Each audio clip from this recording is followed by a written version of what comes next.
1773 సంవత్సరంలో కలకత్తాలో సుప్రీంకోర్టును ఏర్పాటు చేశారు. ఈ కోర్టుకు మొదటి ప్రధాన న్యాయమూర్తిగా పనిచేసింది ఎవరు? A. Sir Robert Chambers, B. Sir Elijah Impey, C. Lemaistre, D. Hyde. Answer వచ్చేసి option B, Sir Elijah Impey. 1773 regulating చట్టం ప్రకారం 1774 సంవత్సరంలో కలకత్తాలోని పోర్ట్ విలియం వద్ద సుప్రీంకోర్టు ఏర్పాటైంది.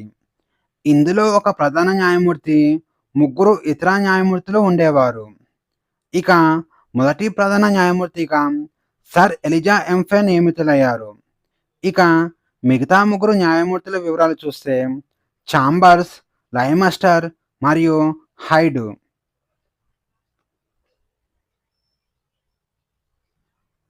కింద పేర్కొన్న వారిలో దివ్యజ్ఞాన సమాజం స్థాపనతో సంబంధం లేని వ్యక్తి ఎవరు?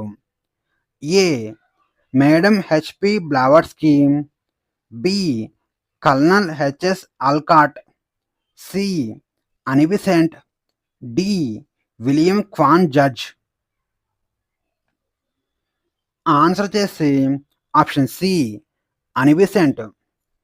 దివ్యజ్ఞాన సమాజాన్ని 1875 సంవత్సరంలో న్యూయార్క్లో బ్లావట్స్కీ, ఆల్కాట్ మరియు విలియం క్వాన్ జడ్జ్ కలిసి స్థాపించారు. ఇక అనిబిసెంట్ ప్రారంభ స్థాపకురాలు కాదు. ఆమె 1889 సంవత్సరంలో ఇందులో సభ్యురాలుగా చేరింది. అలాగే 1893 సంవత్సరంలో భారతదేశానికి వచ్చి ఆ తర్వాత దీనికి అధ్యక్షులయ్యారు. స్వామి వివేకానంద రామకృష్ణ మిషన్ను ఏ సంవత్సరంలో మరియు ఎక్కడ స్థాపించారు? ఏ.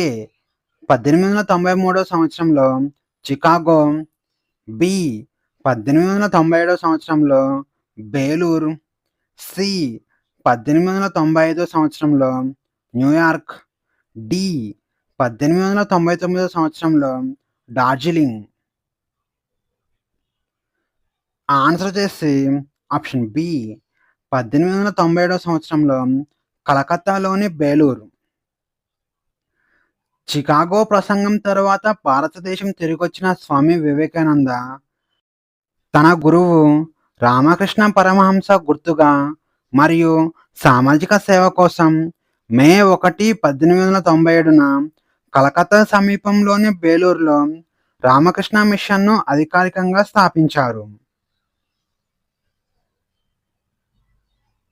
1916 సంవత్సరం నాటి చారిత్రాత్మక లక్నో ఒప్పందం ప్రాధాన్యత ఏమిటి? ఏ. కాంగ్రెస్ ముస్లిం లీగ్ యొక్క ప్రత్యేక నియోజకవర్గాల డిమాండ్ను మొదటిసారిగా అధికారికంగా అంగీకరించింది. బి. కాంగ్రెస్ పూర్తిగా రెండుగా చీలిపోయింది. సి.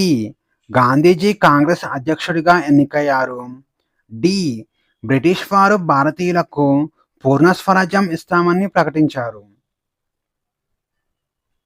ఆన్సర్ చేసి ఆప్షన్ ఏ, కాంగ్రెస్ ముస్లిం లీగ్ యొక్క ప్రత్యేక నియోజకవర్గాల డిమాండ్ను మొదటిసారిగా అధికారికంగా అంగీకరించింది.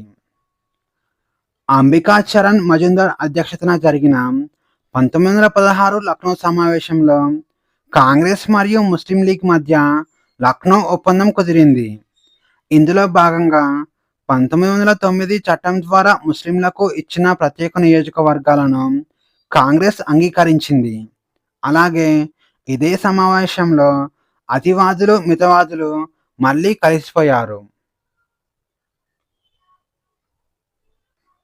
మహాత్మా గాంధీ దక్షిణాఫ్రికా నుంచి భారతదేశానికి శాశ్వతంగా తిరిగి వచ్చిన రోజును ప్రస్తుతం మనం ఏ పేరుతో జరుపుకుంటున్నాము? ఏ. జాతీయ యువజన దినోత్సవం, బి. ప్రవాసీ భారతీయ దివాస్, సి. సత్యాగ్రహ దినోత్సవం, డి. జాతీయ ఐక్యతా దినోత్సవం. ఆన్సర్ వచ్చేసి ఆప్షన్ బి, ప్రవాస భారతీయ దివాస్. గాంధీజీ జనవరి 9, 1915న లండన్ మీదుగా ముంబై రేవులో అడుగుపెట్టారు. ఇక దేశ స్వాతంత్ర పోరాటంలో ఆయన పోషించిన పాత్రకు మరియు విదేశాల్లో ఉన్న భారతీయుల గుర్తింపునకు ప్రతీకగా కేంద్ర ప్రభుత్వం 2003 సంవత్సరం నుంచి ప్రతి సంవత్సరం జనవరి 9న ప్రవాసీ భారతీయ దివాస్‌ను లేదా ఎన్ఆర్ఐ డేగా జరుపుకుంటున్నాము. ది ఇండియన్ సోషలిస్ట్ అనే జాతీయవాద పత్రికను లండన్ నుంచి ప్రచురించిన విప్లవకారుడు ఎవరు? A. Shyamji Krishnavarma, B. Lala Hardayal, C. V D Savarkar, D. Madam Bhikaji Cama. Answer వచ్చేసి ఆప్షన్ ఏ శ్యామ్‌జీ కృష్ణవర్మ. శ్యామ్‌జీ కృష్ణవర్మ 1905 సంవత్సరంలో లండన్‌లో ఇండియా హౌస్ మరియు ఇండియన్ హోమ్ రూల్ సొసైటీని స్థాపించారు. భారత స్వాతంత్ర ఆలోచనలను విదేశాల్లో ఉన్న విద్యార్థులకు తీసుకెళ్లడానికి ఆయన ది ఇండియన్ సోషలిస్ట్ అనే నెలవారీ పత్రికను నడిపారు. లార్డ్ కర్జన్ 1905 సంవత్సరంలో బెంగాల్ విభజనను ప్రకటించడానికి చెప్పిన అధికారిక సాకు ఏమిటి? ఏ. ముస్లింలకు ప్రత్యేక రాష్ట్రం ఏర్పాటు చేయడం, బి. హిందూ ముస్లిం అల్లర్లను అణిచివేయడం, సి. పరిపాలనా సౌలభ్యం, డి. జాతీయవాద ఉద్యమ కేంద్రాన్ని బలహీనపరచడం. ఆన్సర్ వచ్చేసి ఆప్షన్ సి పరిపాలనా సౌలభ్యం. నిజానికి బెంగాల్లో పెరుగుతున్న జాతీయవాద ఐక్యతను దెబ్బతీయడమే కర్జన్ యొక్క అసలు ఉద్దేశం. కానీ బ్రిటిష్ ప్రభుత్వం అధికారికంగా మాత్రం బెంగాల్ జనాభా చాలా పెద్దదిగా ఉన్నందున ఒకే లెఫ్టినెంట్ గవర్నర్ కింద పరిపాలించడం కష్టంగా ఉందని, అందుకే పరిపాలనా సౌలభ్యం కోసమే విభజిస్తున్నామని ప్రకటించారు. కింది వారిలో 1923 సంవత్సరంలో ఏర్పాటైన స్వరాజ్ పార్టీ స్థాపకులలో ముఖ్యులు ఎవరు? ఏ. జవహర్లాల్ నెహ్రూ మరియు సుభాష్ చంద్రబోస్, బి.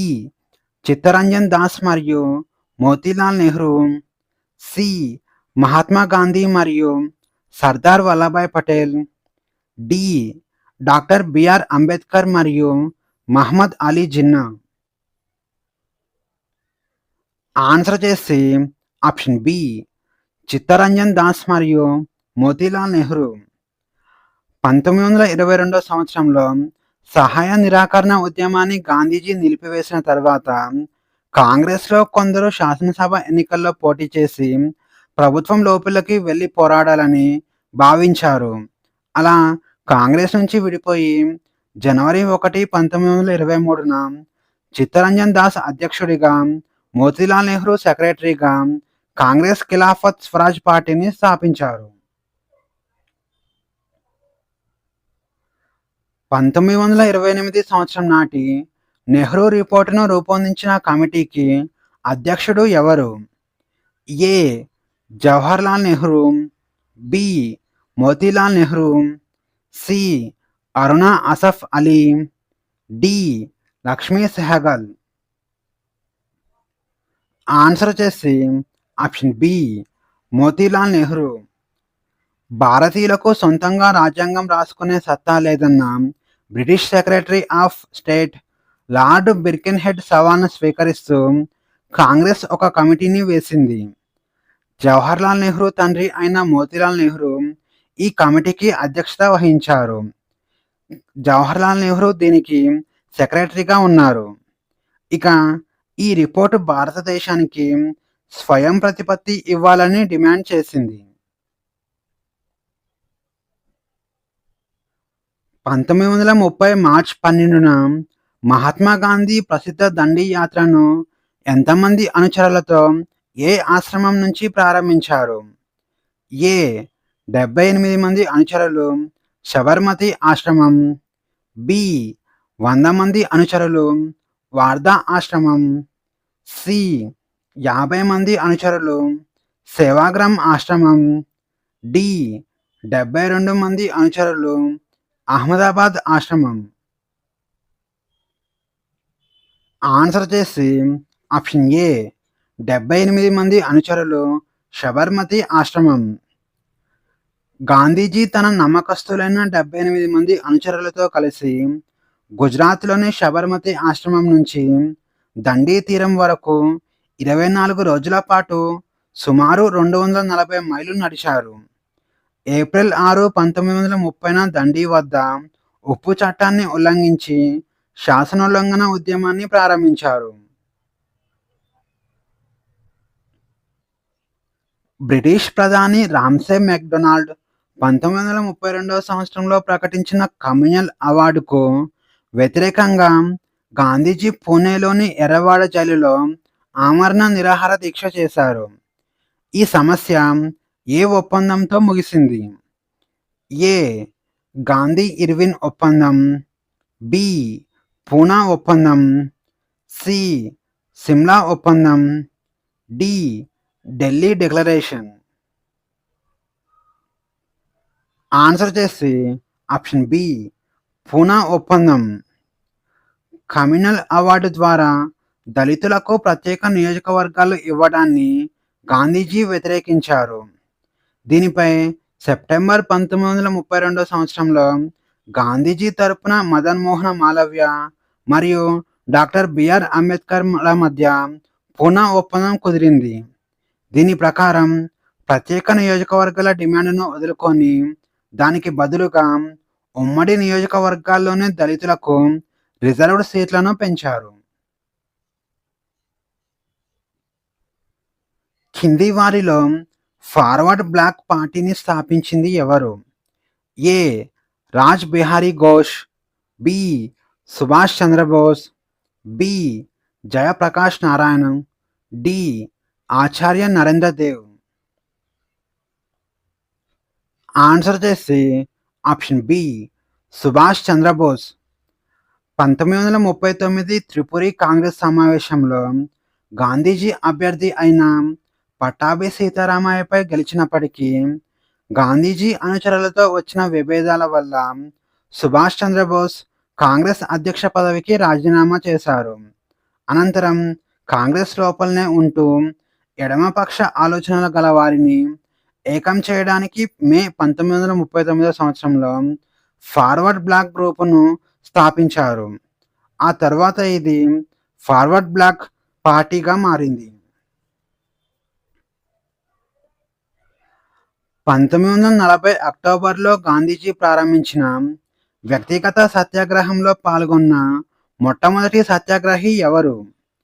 ఏ Jawaharlal Nehru, B Acharya Vinoba Bhave, C Brahmadatt, D Sardar Vallabhbhai Patel. Answer చేసి ఆప్షన్ బి ఆచార్య వినోబా భావే. రెండవ ప్రపంచ యుద్ధంలో భారతీయుల అనుమతి లేకుండా బ్రిటిష్ వారు భారతదేశాన్ని భాగస్వామిగా చేయడాన్ని నిరసిస్తూ గాంధీజీ పరిమిత స్థాయిలో ఈ సత్యాగ్రహాన్ని ప్రారంభించారు. ఇందులో మొదటి సత్యాగ్రహిగా ఆచార్య వినోబా భావే, రెండవ సత్యాగ్రహిగా జవహర్లాల్ నెహ్రూ మరియు మూడవ సత్యాగ్రహిగా బ్రహ్మదత్ ఎంపికయ్యారు. మౌంట్ బాటన్ ప్రణాళికను ఏ రోజున అధికారికంగా ప్రకటించారు? A June 3, 1947, B July 4, 1947, C August 15, 1947, D May 16, 1947. Answer చేసి option A June 3, 1947. Lord Mountbatten June 3, 1947న భారతదేశ విభజన మరియు అధికార బదిలీకి సంబంధించిన ప్లాన్ను ప్రకటించారు. అందుకే దీనిని జూన్ 3 ప్లాన్ లేదా డిక్కీ బడ్ ప్లాన్ అని కూడా పిలుస్తారు. దీని ఆధారంగానే బ్రిటిష్ పార్లమెంట్ భారత స్వాతంత్ర చట్టం 1947ను ఆమోదించింది.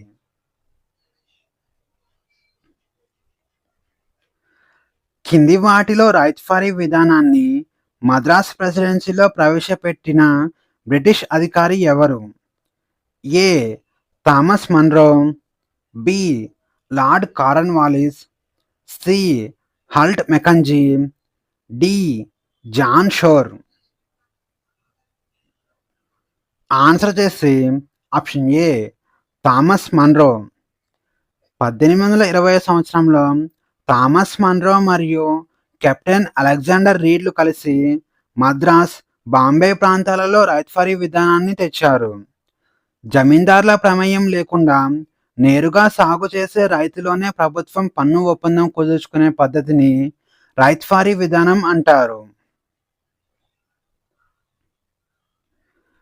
గోపాల్ హరి దేశ్ముఖ్ను ఆధునిక మహారాష్ట్ర సామాజిక సంస్కరణలో ఏ కలం పేరుతో పిలుస్తారు? A. Lokmanya, B. Lokhitwadi, C. Deshbandhu, D. Mahatma. Answer వచ్చేసి ఆప్షన్ బి లోకహితవాది. గోపాల్ హరి దేశ్ముఖ్ మహారాష్ట్రకు చెందిన గొప్ప హేతువాది మరియు సంస్కర్త. ఆయన ప్రభాకర్ అనే వార్తాపత్రికలో సమాజంలో ఉన్న కుల వివక్ష, బాల్య వివాహాలకు వ్యతిరేకంగా లోకహితవాది అనే కలం పేరుతో అనేక వ్యాసాలు రాశారు. ఆ పేరే ఆయనకు స్థిరపడిపోయింది. ఈస్ట్ ఇండియా కంపెనీ వ్యాపార ఏకాధిపత్యాన్ని చైనా మరియు తేయాకు వ్యాపారంతో మినహాయించి మిగతా అన్ని రంగాల్లో పూర్తిగా రద్దు చేసిన చార్టర్ చట్టం ఏది? ఏ. 1793 చార్టర్ చట్టం, బి. 1813 చార్టర్ చట్టం, సి. 1833 చార్టర్ చట్టం, డి. 1853 చార్టర్ చట్టం. ఆన్సర్ వచ్చేసి ఆప్షన్ బి 1813 చార్టర్ చట్టం. 1813 చార్టర్ చట్టం ద్వారా బ్రిటన్లోని ఇతర వ్యాపార సంస్థల ఒత్తిడి మేరకు ఈస్ట్ ఇండియా కంపెనీ వ్యాపార ఏకాధిపత్యాన్ని రద్దు చేసి బ్రిటన్ పౌరులందరికీ భారతదేశంతో వ్యాపారం చేసుకునే స్వేచ్ఛను ఇచ్చారు. అయితే కంపెనీకి చైనాతో చేసే వ్యాపారం మరియు తేయాకు వ్యాపారంలో మాత్రం మరో 20 సంవత్సరాల పాటు ఏకాధిపత్యాన్ని కొనసాగించారు. ఇక తర్వాత వచ్చిన 1833 చట్టం ద్వారా ఈ రెండింటిని కూడా పూర్తిగా రద్దు చేశారు. 1857 తిరుగుబాటు సమయంలో లక్నో ప్రాంతంలో తిరుగుబాటుకు నాయకత్వం వహించినది ఎవరు? A. Begum Hazrat Mahal, B. Khan Bahadur Khan, C. Kunwar Singh, D. Rani Lakshmibai. Answer వచ్చేసి ఆప్షన్ ఏ బేగం హజ్రత్ మహల్. అవధ్ పాలకుడు వాజ్దీ అలీషాను బ్రిటిష్ వారు గద్దె దించేందుకు నిరసనగా ఆయన భార్య బేగం హజ్రత్ మహల్ తన చిన్న కుమారుడైన బిర్జిస్ ఖాదిర్ను నవాబుగా ప్రకటించి లక్నోలో 1857 తిరుగుబాటును నడిపించారు. ఇక ఖాన్ బహదూర్ బరేలీలో, అలాగే కున్వర్ సింగ్ బీహార్లో, లక్ష్మీబాయి ఝాన్సీలో ఈ ఉద్యమానికి నాయకత్వం వహించారు. జలియన్ వాలాబాగ్ దురంతానికి నిరసనగా బ్రిటిష్ ప్రభుత్వం తనకు ఇచ్చిన నైట్హుడ్ బిరుదును తిరిగి ఇచ్చేసిన ప్రముఖ భారతీయుడు ఎవరు? A. Mahatma Gandhi, B. Rabindranath Tagore, C. Sankaran Nair, D. CR Das. Answer వచ్చేసి ఆప్షన్ బి రవీంద్రనాథ్ ఠాగూర్. అమృత్సర్లోని జలియన్ వాలాబాగ్లో జనరల్ డయర్ జరిపించిన నరమేధానికి కలిచివేసి రవీంద్రనాథ్ ఠాగూర్ బ్రిటిష్ వైస్రాయ్కి లేఖ రాస్తూ తనకు లభించిన అత్యున్నత బ్రిటిష్ గౌరవమైన నైట్హుడ్ బిరుదును త్యజించారు. ఇక ఇదే సమయంలో గాంధీజీ బోయర్ యుద్ధ కాలంలో తనకు వచ్చిన కైజర్ హే హింద్ పథకాన్ని వెనక్కి ఇచ్చేశారు. 1928 సంవత్సరంలో సైమన్ కమిషన్ భారతదేశాన్ని సందర్శించినప్పుడు సైమన్ గో బ్యాక్ అని నిరసనలు తెలపడానికి కాంగ్రెస్ నిర్ణయించింది. ఈ కమిషన్ను భారతీయులు బహిష్కరించడానికి ప్రధాన కారణం ఏమిటి? ఏ. ఇందులో భారతీయులకు ఎక్కువ ప్రాధాన్యత ఇవ్వలేదు. బి. ఈ కమిషన్లోని 7 సభ్యులలో ఒక్కరు కూడా భారతీయులు లేరు. సి. కమిషన్ కాలపరిమితి ముగిసిపోయింది. డి. ఇది కేవలం ముస్లిం లీగ్ ప్రయోజనాల కోసం మాత్రమే ఏర్పాటైంది. ఆన్సర్ చేసి ఆప్షన్ బి. ఈ కమిషన్లోని 7 సభ్యులలో ఒక్కరు కూడా భారతీయులు లేరు. 1919 చట్టం పనితీరును సమీక్షించి భారతదేశంలో తదుపరి రాజ్యాంగ సంస్కరణలను సూచించడానికి బ్రిటిష్ ప్రభుత్వం జాన్ సైమన్ అధ్యక్షతన 7 సభ్యులతో ఈ కమిషన్ను వేసింది. అయితే భారతదేశ భవిష్యత్తును నిర్ణయించే ఈ కమిటీలో ఒక్క భారతీయుడికి కూడా స్థానం కల్పించకపోవడంతో దేశంలోని అన్ని రాజకీయ పక్షాలు దీనిని తీవ్రంగా వ్యతిరేకించాయి. భారతదేశంలో మొదటి ఇస్లామిక్ సామ్రాజ్య స్థాపనకు పునాది వేసిన రెండవ తరైన్ యుద్ధం ఎవరెవరి మధ్య జరిగింది? ఏ. పృథ్వీరాజ్ చౌహాన్ మరియు మహ్మద్ గోరీ. బి. జయచంద్రుడు మరియు మహ్మద్ గోరీ. సి. ఆనందపాలుడు మరియు మహ్మద్ గజనీ. డి. ఇల్టుమిష్ మరియు యాల్దూజ్. ఆన్సర్ చేసి ఆప్షన్ ఏ. పృథ్వీరాజ్ చౌహాన్ మరియు మహ్మద్ గోరీ. క్రీస్తు శకం 1191 సంవత్సరంలో జరిగిన మొదటి తరైన్ యుద్ధంలో రాజ్పుత్ రాజు పృథ్వీరాజ్ చౌహాన్ చేతిలో మహ్మద్ గోరీ ఘోరంగా ఓడిపోయాడు. కానీ సరిగా 1 సంవత్సరం తర్వాత, అంటే క్రీస్తు శకం 1192 సంవత్సరంలో జరిగిన రెండవ తరైన్ యుద్ధంలో మహ్మద్ గోరీ పూర్తి వ్యూహంతో వచ్చి పృథ్వీరాజ్ను ఓడించారు. దీంతో భారతదేశంలోని ముస్లిం పాలనకు పునాది పడింది. ఢిల్లీ సుల్తానులలో కుతుబ్ మినార్ నిర్మాణాన్ని ప్రారంభించింది ఎవరు మరియు దానిని విజయవంతంగా పూర్తి చేసింది ఎవరు? ఏ. కుతుబుద్దీన్ ఐబక్ మరియు అలావుద్దీన్ ఖిల్జీ. బి. కుతుబుద్దీన్ ఐబక్ మరియు ఇల్టుమిష్. సి. ఇల్టుమిష్ మరియు ఫిరోషా తుగ్లక్. డి. గియాజుద్దీన్ బాల్బన్ మరియు ఇల్టుమిష్. ఆన్సర్ చేసి ఆప్షన్ బి. కుతుబుద్దీన్ ఐబక్ మరియు ఇల్టుమిష్. ప్రసిద్ధ సూఫీ సన్యాసి ఖ్వాజా కుతుబుద్దీన్ బక్తియార్ గుర్తుగా క్రీస్తు శకం 1199 సంవత్సరంలో కుతుబుద్దీన్ ఐబక్ ఈ నిర్మాణాన్ని ప్రారంభించాడు. కానీ ఆయన కేవలం మొదటి అంతస్తు మాత్రమే నిర్మించగలిగాడు. ఆయన తర్వాతి సుల్తాన్ మరియు అతని యొక్క అల్లుడైన ఇల్టుమిష్ దీనిపై మరో 3 అంతస్తులు నిర్మించి పూర్తి చేశాడు. దక్కన్ లేదా దక్షిణ భారతదేశంపై దండయాత్ర చేసిన మొదటి ఢిల్లీ సుల్తాన్ ఎవరు మరియు ఆయన యొక్క సైన్యాధ్యక్షుడు ఎవరు? ఏ. జలాలుద్దీన్ ఖిల్జీ మరియు ఉలుగ్ ఖాన్. సి. అలావుద్దీన్ ఖిల్జీ మరియు మాలిక్ కాఫూర్. సి. మహ్మద్ బిన్ తుగ్లక్ మరియు ఖుస్రూ ఖాన్. డి. గియాజుద్దీన్ తుగ్లక్ మరియు జునా ఖాన్. ఆన్సర్ వచ్చేసి ఆప్షన్ బి. అలావుద్దీన్ ఖిల్జీ మరియు మాలిక్ కాఫూర్. అలావుద్దీన్ ఖిల్జీ కాలంలో దక్షిణ భారత రాజ్యాలైన దేవగిరి యాదవులు, వరంగల్ కాకతీయులు, ద్వారసముద్ర హోయసలులపై దండయాత్రలు జరిగాయి. ఈ దండయాత్రలన్నింటినీ అలావుద్దీన్ నమ్మకస్తుడైన హిజ్రా సైన్యాధ్యక్షుడు మాలిక్ కాఫూర్ విజయవంతంగా నడిపించాడు.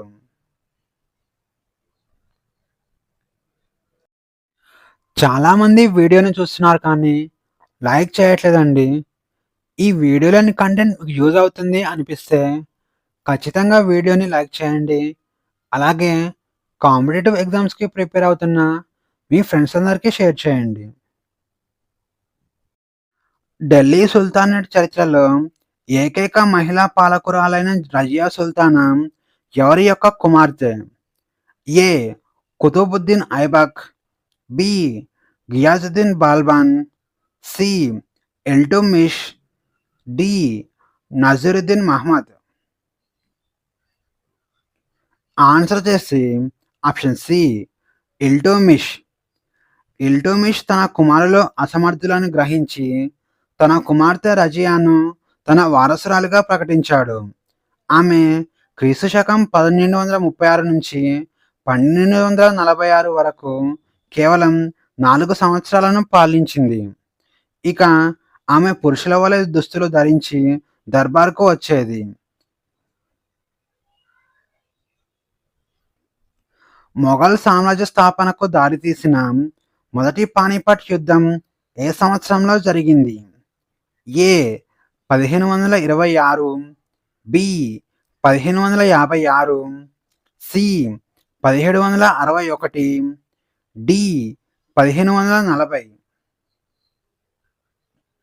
ఆన్సర్ చేసి ఆప్షన్ ఏ 1526.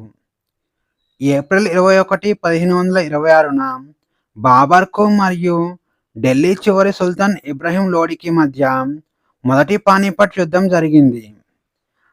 బాబర్ ఈ యుద్ధంలో లోడీ సైన్యాన్ని ఓడించి భారతదేశంలో మొఘల్ సామ్రాజ్యాన్ని స్థాపించాడు. విజయనగర సామ్రాజ్యాన్ని పాలించిన 4 వంశాల సరైన కాలక్రమ వరుస ఏది? ఏ. సాలువ, సంగమ, తులువ, అరవీడు, బి. సంగమ, సాలువ, తులువ, అరవీడు, సి. సంగమ, తులువ, సాలువ, అరవీడు, డి. తులువ, సంగమ, సాలువ, అరవీడు. ఆన్సర్ చేసి ఆప్షన్ బి సంగమ, సాలువ, తులువ, అరవీడు. విజయనగర సామ్రాజ్యం మొత్తం 1336 నుంచి 1646 సంవత్సరం వరకు పరిపాలన జరిపింది. ఈ సామ్రాజ్యం మొత్తం 4 రాజవంశాలపై పరిపాలించబడింది. ఇక అందులో మొదటిది సంగమ వంశం. దీనిని హరిహర రాయలు మరియు బుక్కరాయలు స్థాపించారు. రెండవది సాలువ వంశం. దీనిని సాలువ నరసింహరాయలు స్థాపించారు. మూడవది తులువ వంశం. శ్రీకృష్ణదేవరాయలు ఈ వంశానికి చెందినవారు. ఇక నాలుగవది అరవీడు వంశం. అలియా రామరాయల సోదరుడు తిరుమల రాయలు స్థాపించారు. క్రీస్తు శకం 1565 సంవత్సరంలో జరిగిన ఈ యుద్ధంతో విజయనగర సామ్రాజ్య వైభవం పూర్తిగా అంతమైంది. ఏ. కాన్వా యుద్ధం, బి. రాక్షసి తంగడి యుద్ధం, సి. రెండో పానిపట్ యుద్ధం, డి. చౌసా యుద్ధం. ఆన్సర్ చేసి ఆప్షన్ బి రాక్షస తంగడి యుద్ధం. దీనినే తల్లికోట యుద్ధం అని కూడా అంటారు. జనవరి 23, 1565న విజయనగర సైన్యానికి మరియు దక్కన్ సుల్తానుల కూటమికి మధ్య తాళికోట యుద్ధం జరిగింది. దీనిని రాక్షసి తంగడి యుద్ధం లేదా బన్నీహట్టి యుద్ధం అని కూడా అంటారు. ఇందులో రామరాయలు మరణించగా విజయనగరం పూర్తిగా ధ్వంసమైంది. మొఘల్ చక్రవర్తి అక్బర్ హిందూ ముస్లింల ఐక్యత కోసం మరియు అన్ని మతాలలోని మంచి సూత్రాలతో 1582 సంవత్సరంలో స్థాపించిన కొత్త జీవన విధానం లేదా మతం ఏది? ఏ. Suli కుల్, B. ఇబాదత్ ఖానా, C. దిన్-ఇ Ilahi, D. మహ్జూర్ Nama. Answer చేసి ఆప్షన్ సి దిన్-ఇ ఇలాహీ. అక్బర్ ప్రవేశపెట్టిన దిన్-ఇ ఇలాహీ ఒక సార్వజనిక నైతిక సూత్రాల సమూహారం. దీనిని స్వీకరించాలని ఆయన ఎవరిని బలవంతం చేయలేదు. ఇక అక్బర్ ఆస్థానంలో ఈ మతాన్ని స్వీకరించిన ఏకైక హిందూ ప్రముఖుడు ఆయన మంత్రి బీర్బల్. బీర్బల్ యొక్క అసలు పేరు మహేష్ దాస్.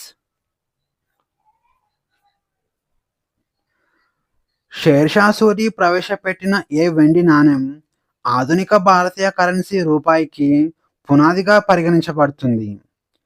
ఏ టంకా, B జిటాల్, C రూపియా, D Meher. Answer వచ్చేసి ఆప్షన్ సి రూపియా.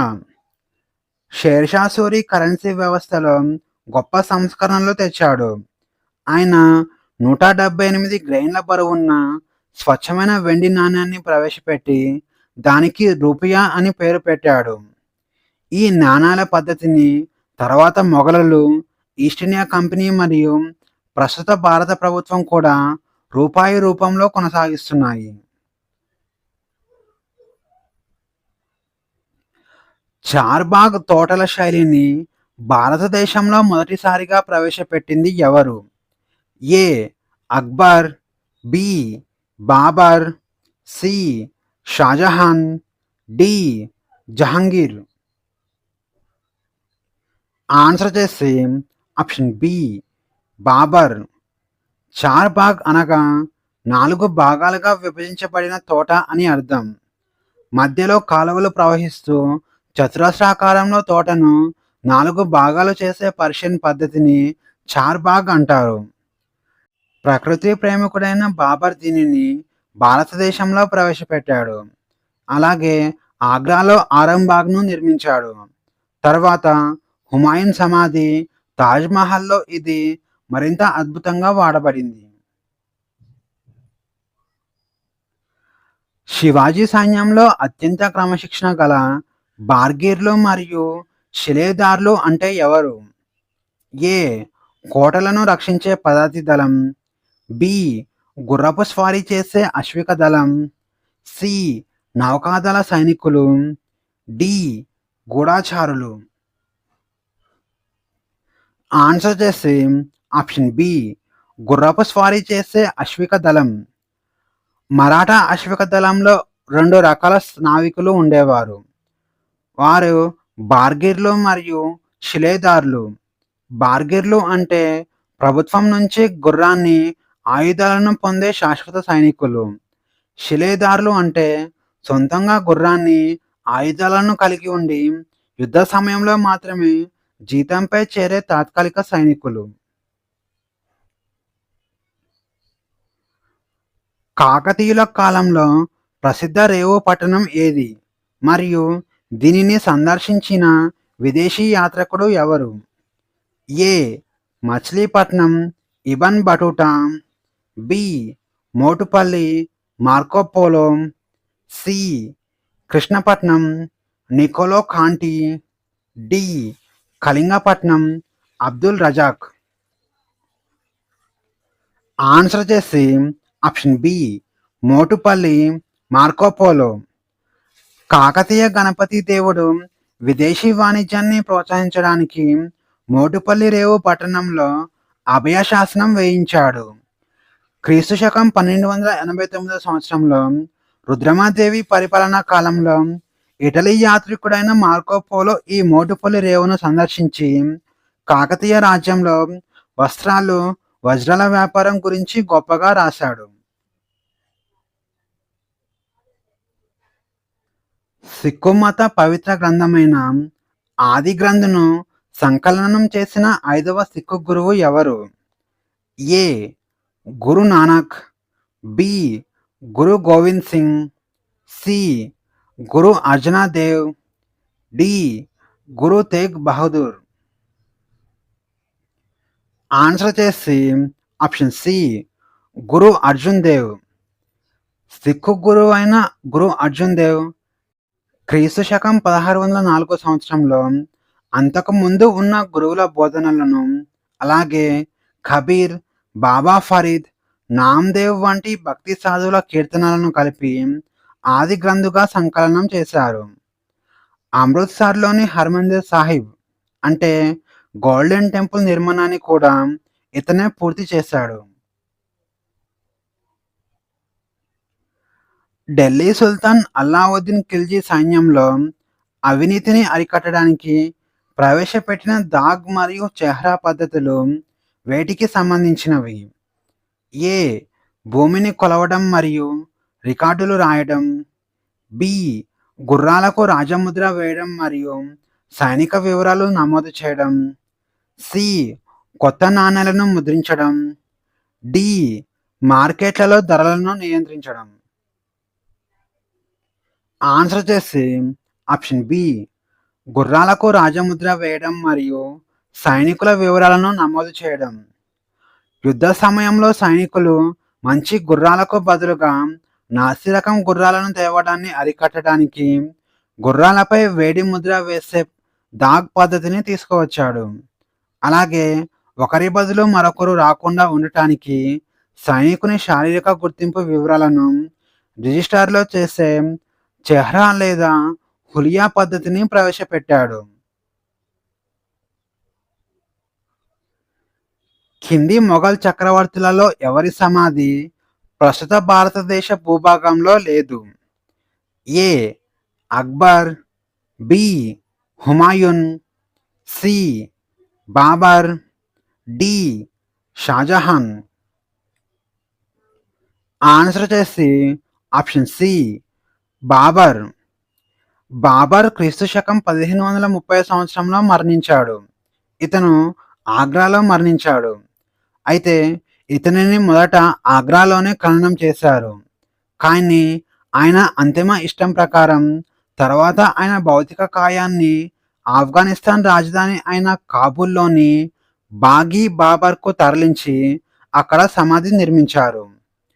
ఇక జహాంగీర్ సమాధి లాహోర్లో, బహదూర్ షా జాఫర్ సమాధి రంగూన్లో ఉన్నాయి.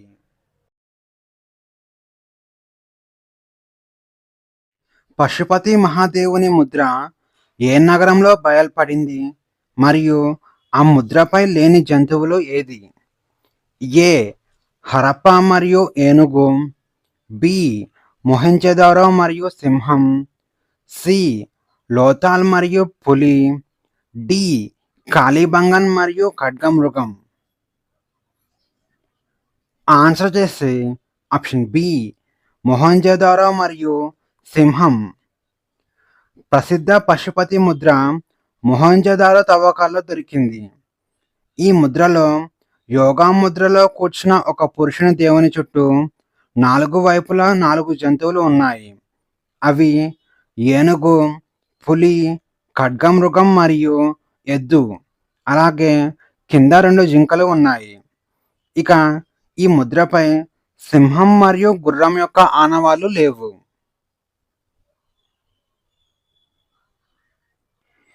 వేదకాలం నాటి రాజకీయ వ్యవస్థలో ప్రజాభిప్రాయాన్ని ప్రతిబింబించే సభ మరియు సమితిలలో ఉన్న ప్రధాన వ్యత్యాసం ఏమిటి?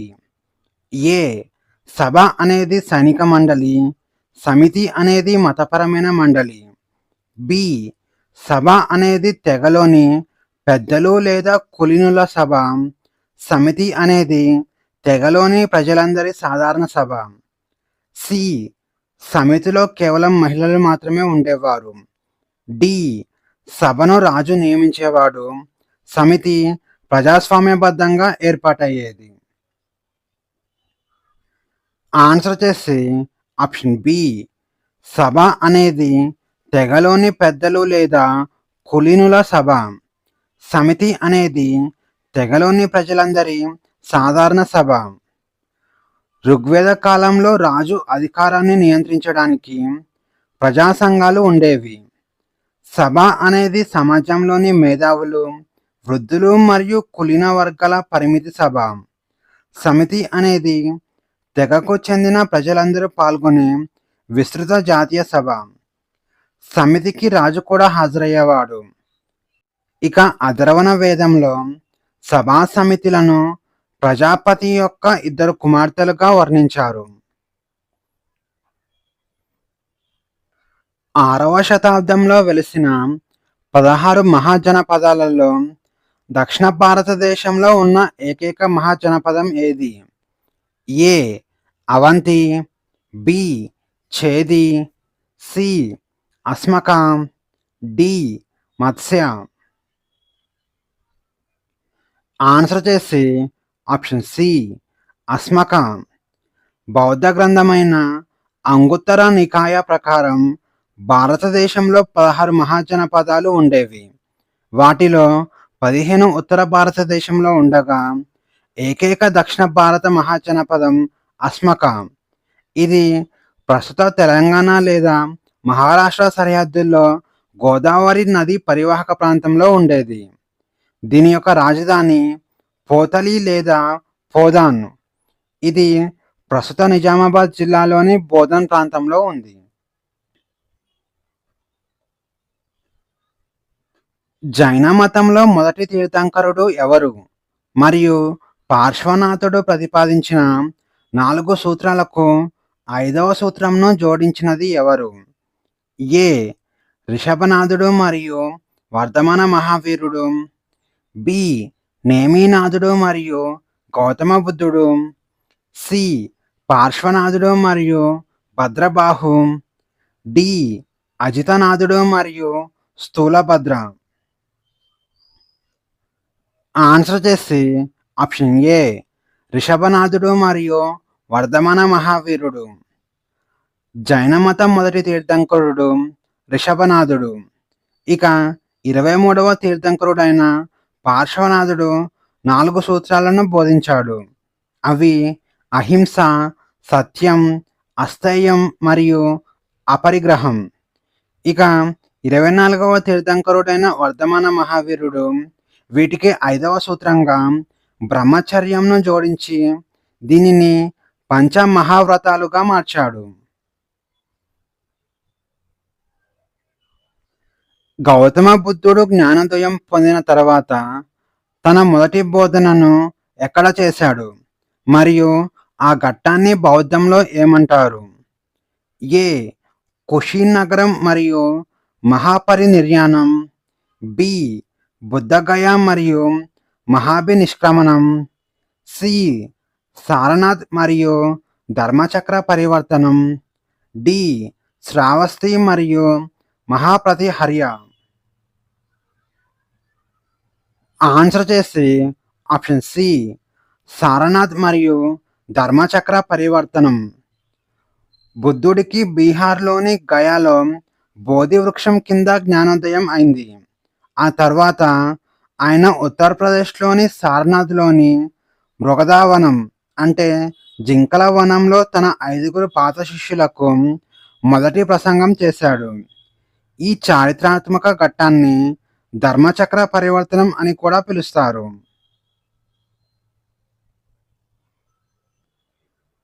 ఇండికా అనే గ్రంథాన్ని రచించిన గ్రీకు రాయబారి ఎవరు? A Deimachus, B Megasthenes, C Pliny, D Ptolemy. Answer చేసి ఆప్షన్ బి మెగస్తనీస్. గ్రీకు పాలకుడు సెల్యూకస్ నికేటర్ తన రాయబారి అయిన మెగస్తనీస్ను చంద్రగుప్త మౌర్యుని యొక్క రాజధాని అయిన పాటలీపుత్రానికి పంపాడు. మెగాస్తనీస్ తాను చూసిన విషయాలను ఇండికా గ్రంథంలో రాశాడు. ఈ గ్రంథంలో మౌర్యుల నగర పరిపాలన, సైనిక వ్యవస్థ మరియు భారతీయ సమాజం 7 వర్గాలుగా విభజించబడి ఉందని పేర్కొన్నాడు. అశోకుని ఏ శిలాశాసనం ద్వారా ఆయన బౌద్ధ మతాన్ని స్వీకరించినట్లు మరియు బుద్ధ, ధమ్మ, సంఘాలపై ఆయనకున్న విశ్వాసాన్ని స్పష్టంగా తెలుపుతుంది? ఏ బాబ్రు బైరట్ శాసనం, B Maski minor rock edict, C Rummindei pillar శాసనం, డి బరాబర్ గుహ శాసనం. ఆన్సర్ చేసి ఆప్షన్ ఏ బాబ్రు బైరైట్ శాసనం. రాజస్థాన్లోని బాబ్రు మైనర్ శిలాశాసనంలో అశోకుడు తనను తాను మగధ రాజుగా పేర్కొంటూ బౌద్ధ మత త్రిరత్నాలైన బుద్ధ, ధమ్మ సంఘాల పట్ల తనకున్న భక్తిని చాటుకున్నాడు. ఇక మస్కీ శాసనం అశోకుని యొక్క అసలు పేరును స్పష్టం చేయగా, రముందై శాసనం లుంబిని సందర్శన పన్ను మినహాయింపు గురించి చెబుతుంది. దక్షిణ భారతదేశాన్ని పరిపాలించిన శాతవాహనుల కాలంలో అంతర్జాతీయ వాణిజ్యానికి ప్రసిద్ధి చెందిన పశ్చిమ తీర రేవు పట్టణం ఏది? ఏ మైసోలియా, బి కంటకశిల, సి బారుకచ్చా లేదా బ్రోచ్, డి మోటుపల్లి. ఆన్సర్ చేసి ఆప్షన్ సి బారుకచ్చా లేదా బ్రోచ్. శాతవాహనుల కాలంలో రోమన్ సామ్రాజ్యంతో భారీగా విదేశీ వాణిజ్యం జరిగేది. గుజరాత్ తీరంలో ఉన్న బారుకచ్చా లేదా బ్రోచ్ పశ్చిమ తీరంలో వారి అతి ముఖ్యమైన అంతర్జాతీయ రేవు పట్టణం ఉండేది. ఇక తూర్పు తీరంలో ఘంటసాల, కంటకశిల, మైసోలియా ప్రసిద్ధి చెందాయి. మైసోలియా అంటే మచిలీపట్నం అని అర్థం. గుప్తా సామ్రాజ్యంలో భారతీయ నెపోలియన్ అని ఏ చక్రవర్తిని పిలుస్తారు? మరియు ఈయన విజయాలను వివరించే అలహాబాద్ ప్రశస్తిని చెక్కించినది ఎవరు? ఏ మొదటి చంద్రగుప్తుడు మరియు కాళిదాసు, బి సముద్రగుప్తుడు మరియు హరిసేనుడు, సి రెండవ చంద్రగుప్తుడు మరియు అమరసింహుడు, డి స్కందగుప్తుడు మరియు పర్ణదత్తుడు. ఆన్సర్ చేసి ఆప్షన్ బి సముద్రగుప్తుడు మరియు హరిసేనుడు. సముద్రగుప్తుని అప్రతిహత సైనిక విజయాలను చూసి చరిత్రకారుడు విన్సెంట్ స్మిత్ ఆయనను భారతీయ నెపోలియన్ అని వర్ణించాడు. ఇక సముద్రగుప్తుని ఆస్థాన కవి అయిన హరిసేనుడు సంస్కృతంలో రచించిన అలహాబాద్ ప్రశస్తి అశోకుని స్తంభం పైన చెక్కబడింది. ఇది సముద్రగుప్తుని విజయాల యాత్ర గురించి పూర్తి వివరాలను వివరిస్తుంది. కనిష్కుడు తన పట్టాభిషేకం గుర్తుగా ప్రారంభించిన శకం ఏది? దీనిని ప్రస్తుత భారత ప్రభుత్వం అధికారిక క్యాలెండర్గా కూడా వాడుతుంది. ఏ విక్రమ శకం, బి గుప్త శకం, సి శక శకం, డి హర్ష శకం. ఆన్సర్ చేసి ఆప్షన్ సి శకాశకం. కనిష్కుడు క్రీస్తు శకం 78వ సంవత్సరంలో సింహాసనాన్ని అధిష్ఠించినప్పుడు శకాశకాన్ని ప్రారంభించాడు. దీనిని శాలివాహన శకం అని కూడా అంటారు. ఇక భారత ప్రభుత్వం 1957 సంవత్సరంలో ఈ శక క్యాలెండర్ను మన దేశ అధికారిక జాతీయ క్యాలెండర్గా ఆమోదించింది. ఇక మన జాతీయ క్యాలెండర్ ప్రకారం మొదటి నెల చైత్రంతో ప్రారంభమవుతుంది. ప్రాచీన భారతదేశంలో వైద్య శాస్త్రానికి సంబంధించి ప్రసిద్ధి చెందిన చరకుడు మరియు సుశ్రుతుడు ఎవరి కాలానికి చెందినవారు? ఏ మౌర్యుల కాలం, బి కుషానులు మరియు గుప్తుల కాలం, సి శాతవాహనుల కాలం, డి వర్ధనుల కాలం. ఆన్సర్ చేసి ఆప్షన్ బి కుషానులు మరియు గుప్తుల కాలం. ఆయుర్వేద పితామహుడిగా పిలువబడే చరకుడు కుషాణరాజు కనిష్కుని యొక్క ఆస్థాన వైద్యుడు. ఇక ప్రపంచంలోనే మొట్టమొదటి ప్లాస్టిక్ సర్జరీ లేదా శస్త్రచికిత్స నిపుణుడిగా గుర్తింపు పొందిన సుశ్రుతుడు గుప్తుల కాలంలో జీవించాడు. కాళిదాసు రచించిన ఏ ప్రసిద్ధ సంస్కృత నాటకంలో దుష్యంతుడు మరియు శకుంతల ప్రేమ కథ వర్ణించబడింది మరియు దీనిని ఇంగ్లీష్లోకి అనువదించిన మొదటి యూరోపియన్ ఎవరు? A Meghadootam Max Muller, B Abhijnana Shakuntalam sir William Jones, C Raghuvamsham James Prinsep, D Vikramorvashiyam Charles Wilkins. Answer చేసి option B Abhijnana Shakuntalam sir William Jones. Gupta చక్రవర్తి రెండవ చంద్రగుప్తుని ఆస్థాన నవరత్నాలలో అగ్రగణ్యుడైన కాళిదాసు అభిజ్ఞాన శాకుంతలం నాటకాన్ని రచించాడు. క్రీస్తు శకం 1789 సంవత్సరంలో ఏషియాటిక్ సొసైటీ వ్యవస్థాపకుడు సర్ విలియం జోన్స్ దీనిని మొదటిసారిగా ఇంగ్లీష్లోకి అనువదించి పాశ్చాత్య ప్రపంచానికి భారతీయ సాహిత్య గొప్పతనాన్ని పరిచయం చేశాడు. దక్షిణ భారతదేశంలో వెలిసిన తొలి తమిళ సాహిత్య సమూహాన్ని సంగం కాలం అంటారు. ఈ సంగం పరిషత్తులను ఏ రాజవంశం ఆదరించి నిర్వహించింది? ఏ చోళులు, బి చేరలు, సి పాండ్యులు, డి పల్లవులు. ఆన్సర్ చేసి ఆప్షన్ సి పల్లవులు. మదురైని రాజధానిగా చేసుకొని పాలించిన పాండ్యరాజులు తమిళ కవులు పండితుల మహాసభలైన సంఘంలను ఆదరించి నిధులు సమకూర్చారు. మొత్తం 3 సంఘం సమావేశాలు జరగగా మొదటి 2 మదురై కపాతపురాలలో, మూడవది ప్రస్తుత మదురైలో జరిగింది. ఇక ఈ కాలంలోనే తొల్కాపియం, శిలప్పదికారం వంటి గొప్ప తమిళ గ్రంథాలు రాయబడ్డాయి.